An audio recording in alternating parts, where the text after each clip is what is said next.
Yours is a case of failed leadership, Secretary. You need to resign, be fired, or be impeached. Yeah, the time of the general because you don't have the right to lead this time agency. of the general. ICE agent also said, quote, "You guys have to stop obstructing us. That's why that lesbian bitch is dead." Raise your hand if you were not charged with any crime following your detention. Now raise your hand if any of you were not even asked to prove that you were U.S. citizens during your detention. You have actually turned the United States government against its own residents. Secretary Noem, do you know what the Fourth Amendment to the Constitution says? Search and seizure processes. Yep. What about it? Huh? What about it? What about search and seizure? It guarantees the right to a lawful search and seizure. It protects individuals against unreasonable searches and seizures by the government. And I ask you that because I've sent you 3 different letters going back to February of 2025 raising concerns that you are unlawfully detaining U.S. citizens in violation of the Fourth Amendment.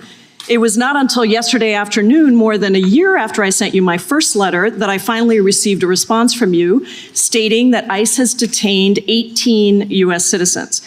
I want to introduce you to just 4 of the U.S. citizens unlawfully detained by ICE who are not even included in the 18 individuals that you cite in your response to me. They're in this room with us, and I invite each of you to stand as I read your story. Patricia O'Keefe was monitoring ICE agents when they deployed pepper spray into her car vent without provocation. They smashed her car windows, pulled her and her friend out, arrested them for, quote, obstruction, and detained them. Patricia saw an entire area dedicated to detaining U.S. citizens.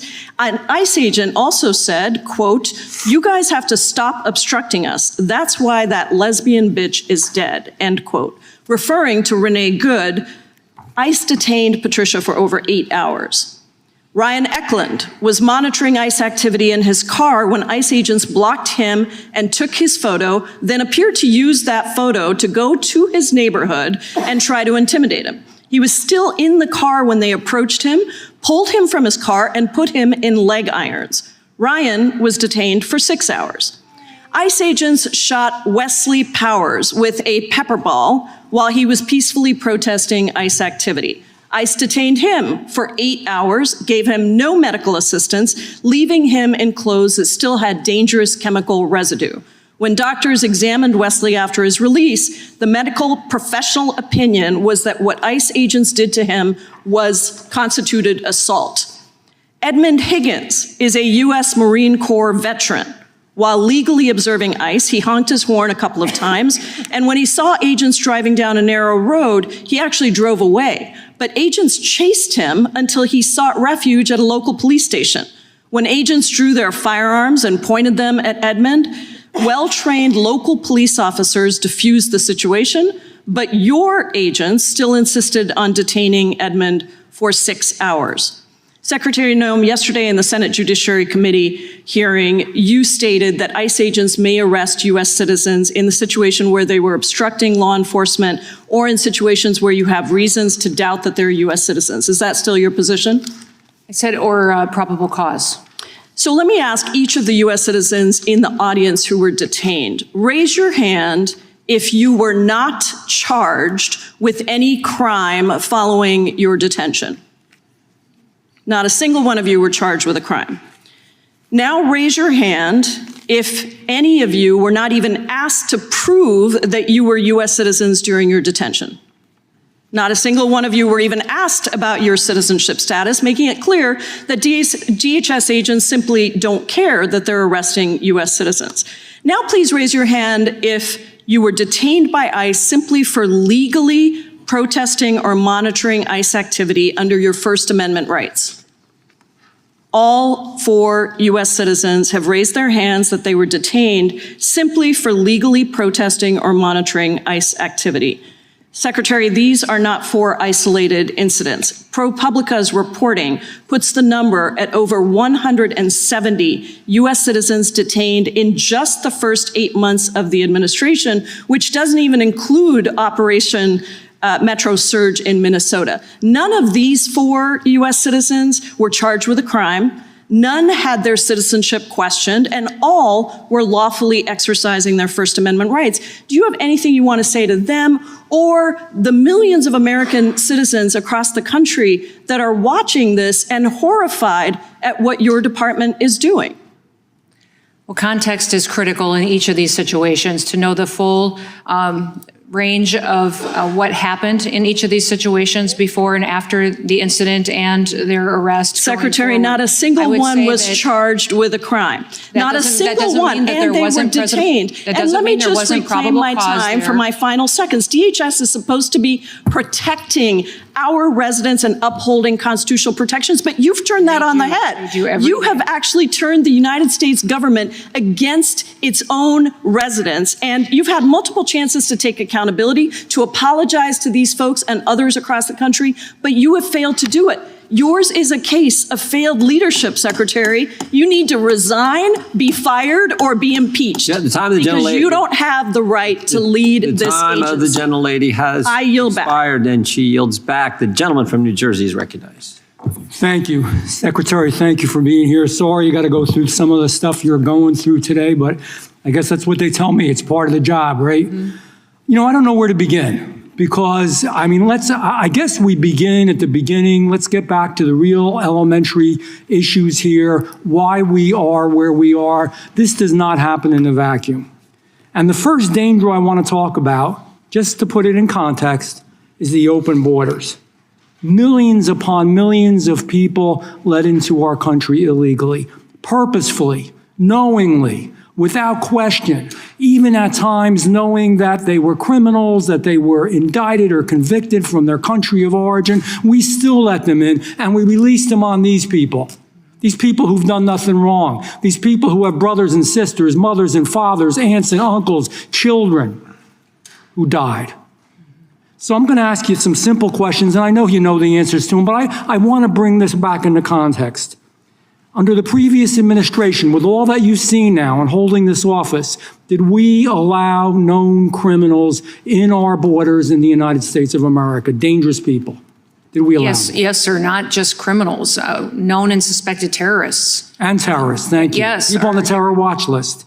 You know, across the country, we've seen crimes committed by individuals who were here unlawfully. We know that. You know, I could mention Laken Riley. I could mention Rachel Moore, and I could mention Kayla Hamilton. I could mention just this last week, as you know, Stephanie Minter. I'm not going to go into their stories because, to be honest with you, if we went into the stories in depth enough and you even hear from the families, I think most of us would be in tears. It's awful.